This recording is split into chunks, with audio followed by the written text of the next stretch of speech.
Septième jour de cette neuvaine avec Saint Louis-Marie Grignon de Montfort, le don irrévocable de notre cœur.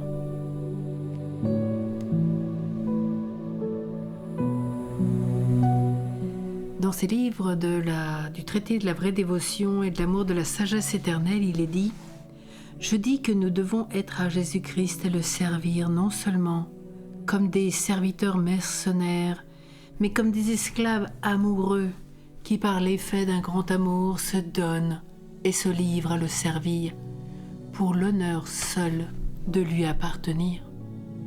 Le baptême nous a rendus les véritables esclaves de Jésus-Christ, l'unique principe et l'unique fin de toutes nos bonnes œuvres.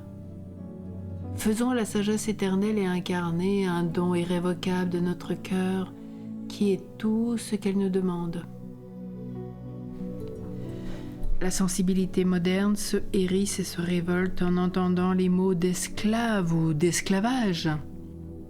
Avec raison.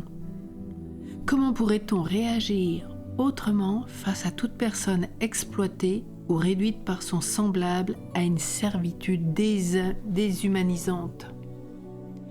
Comment ne pas réprouver et condamner l'asservissement sous toutes ses formes? Vente d'enfants, proxénétisme et tant d'autres choses. Louis-Marie sait que le mot « esclave » peut être mal interprété. Il prend donc la peine de s'expliquer longuement dans le traité de la vraie dévotion des numéros 68 à 73, sans pour autant atténuer ou nier la réalité. Le baptisé doit être conscient de son appartenance totale à Jésus-Christ. Il insiste sur la situation radicalement nouvelle du baptisé. Nous ne sommes point à nous, comme dit l'apôtre, mais tout entier à lui comme ses membres et ses esclaves qu'il a achetés par le prix de son sang. Le terme serviteur lui paraît trop faible. Le serviteur ne donne pas tout ce qu'il est, ni tout ce qu'il possède. Il peut exiger des gages pour ses services. Il peut n'être que pour un temps au service de son maître. Or, par le baptême, nous consentons librement à nous livrer entièrement au Christ, à le servir sans vouloir en tirer profit ou avantage. Nous nous livrons sans réserve et pour toujours. Nous accomplissons le don irrévocable de nous-mêmes à Dieu. Jésus-Christ, le premier, a pris la condition d'esclave, qui est dit dans la Bible, dit serviteur, mais précise en note comme mieux esclave de Philippiens 2:7. Il l'a fait pour nous révéler l'amour trinitaire et nous donner d'y participer, pour nous sauver du péché et nous communiquer sa vie de fils. En lui, nous sommes enfants du Père. Béni soit Dieu, le Père de notre Seigneur Jésus-Christ, nous rappelle saint Paul dans son épître aux Éphésiens. Il nous a bénis de toute bénédiction spirituelle dans les cieux en Christ. Il nous a choisis en lui avant la fondation du monde pour que nous soyons saints et irréprochables sous son regard dans l'amour. Il nous a prédestinés à être pour lui des fils adoptifs par Jésus-Christ. Oui, Père, béni sois-tu. Bien avant de créer notre terre et le cosmos, tu pensais à l'homme, à chaque personne que tu appellerais à l'existence quand le temps serait venu. Tu pensais à moi et déjà tu m'aimais. Tu pensais à tous les hommes mes frères et tu aimais chacun. Immensément à la mesure, sans mesure de ton cœur de Père, révélé en ton Fils, premier-né d'une multitude de frères, qui m'a aimé et s'est livré pour moi. De moi de m'en émerveiller comme Saint Jean. Voyez de quel grand amour le Père nous a fait don, que nous soyons appelés enfants de Dieu et nous le sommes. Dès à présent, nous sommes enfants de Dieu. 1 Jean 3. Le psalmiste s'écriait « Qu'est-ce que l'homme pour que tu penses à lui? Tu l'as créé un peu moindre qu'un Dieu. » Psaume 8. Après nous avoir fait à ton image, Genèse 1, 27, tu es tout simplement en train de nous diviniser. Ce que nous serons n'a pas encore été manifesté. Nous savons que lorsqu'il paraîtra, nous lui serons semblables. 1 Jean 3. Étonnant, oui, mais l'étonnant est que nous ne nous en étonnions pas. Je suis baptisé, la grâce du sacrement demeure active à chaque instant dans la mesure où j'y consens.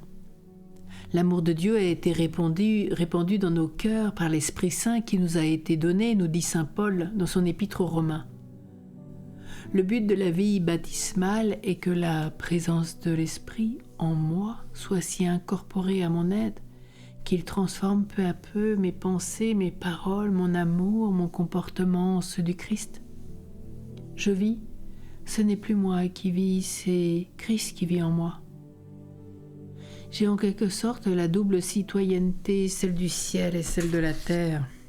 Vie nouvelle d'une nouveauté radicale, inouïe, nouvelle identité introduite dans mon être par le baptême. J'ai été oint comme Jésus. Je suis devenu ainsi membre du Christ, loin de Dieu par excellence, celui qui reçoit tout du Père, qui lui appartient totalement et lui donne tout ce qu'il est. Vous êtes au Christ et le Christ est à Dieu. Louis-Marie accordait la priorité à son identité chrétienne. Par son père, il était Grignon. Par son lieu de baptême, il était de Montfort, ou simplement Montfort. Et il signait ainsi plusieurs de ses lettres, dont une à sa propre mère en 1704, parlant de la nouvelle famille à laquelle il est conscient d'appartenir. Incorporé à l'Église, entré dans le peuple de Dieu, il peut dire à l'Esprit Saint « Vous seul m'avez fait baptiser, au baptême vous épousez ». Durant ses missions paroissiales, il rappelle aux chrétiens l'importance fondamentale de leur baptême et fait renouveler les vœux ou promesses de leur baptême. Il propose cette rénovation comme une orientation de vie, la conséquence d'une réelle conversion, un véritable contrat d'alliance solennellement écrit et signé. Ainsi comme le pape Clément XI le lui avait demandé et comme il le prescrira lui-même aux missionnaires qui se joindront à lui, il vise à renouveler l'esprit du christianisme chez les chrétiens. Il cherche à rendre chaque baptisé conscient de la dépendance totale du Christ, dans laquelle le baptême l'a placé et à y consentir par amour. Et être baptisé, ce n'est pas rien, comme le répète inlassablement saint Paul aux chrétiens d'Éphèse. Maintenant, en Jésus-Christ, vous êtes de la famille de Dieu. Accordez votre vie à l'appel que vous avez reçu, vivez dans l'amour, en enfant de lumière. Soyez vraiment attentifs à votre manière de vivre, ne vous montrez pas insensé. Vivez dans l'amour, résume la nouvelle manière de vivre du chrétien. Aimez Dieu et aimez tous les hommes comme ils sont de l'amour même de Dieu reçu au baptême. Accueillir le don de l'amour afin de devenir don soi-même, tout livré à Dieu dans l'adoration, la louange, la fidélité à la parole. Tout donner aux autres dans l'attention concrète, le partage, le service, le respect, le pardon et tant d'autres choses. Telle est la vie chrétienne, filiale et fraternelle, telle est ma vie de baptisé. Reste que je suis faible, fragile, pécheur. Mon appartenance totale à Jésus-Christ ou mon esclavage amoureux est souvent peu consciente, mal assurée ou pratiquement dénoncée. Je ne puis que redire avec Louis-Marie pour conclure cette grâce et se livrer vers le don irrévocable de notre cœur. Prions. Ô sagesse incarnée, ô très aimable et adorable Jésus, vrai Dieu et vrai homme, Fils unique du Père éternel et de Marie toujours Vierge, je vous rends grâce de ce que vous vous êtes anéanti vous-même en prenant la forme d'un esclave. Mais hélas, ingrat et infidèle que je suis, je ne vous ai pas gardé les vœux et les promesses que je vous ai si solennellement faits à mon baptême. Je n'ai point rempli mes obligations, je ne mérite pas d'être appelé votre enfant ni votre esclave. Je n'ose plus par moi-même approcher de votre majesté. C'est pourquoi j'ai recours à l'intercession, à la miséricorde de votre très sainte mère, que vous m'avez donnée pour médiatrice auprès de vous. Et c'est par son moyen que j'espère obtenir de vous la contrition, le pardon de mes péchés, l'acquisition et la conservation de la sagesse. Ô Marie, moi, pécheur infidèle, je renouvelle et ratifie aujourd'hui entre vos mains les vœux de mon baptême. Je renonce pour jamais à Satan et je me donne tout entier à Jésus-Christ, la sagesse incarnée, pour porter ma croix à sa suite tous les jours de ma vie et afin que je lui sois plus fidèle que je n'ai été jusqu'ici. Amen.